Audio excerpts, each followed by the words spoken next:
Hello everyone, Pedro with you, and in this video I'm going to show you how to speed up a video on Snapchat. So actually it's very easy. I'll show you how to do this, but you need to watch this video till the end so you won't skip any important steps.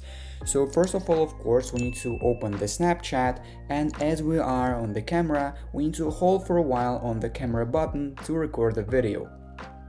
So as you can see, I recorded this video.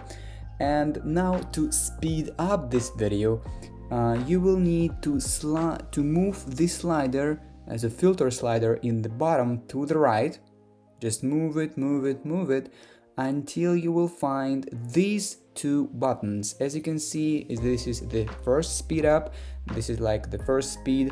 As you can see, it speeds up the video a little bit, and this filter speeds up a video, so it will be really fast.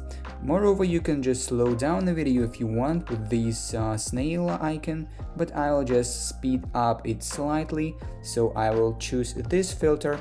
And now you can customize the video whatever you like by clicking on the buttons on the top side of the screen, and you can send this sped up video to anyone here from the chat, or just move it to your story or save it if you want. So basically that is it. That is how you can speed up the video on Snapchat.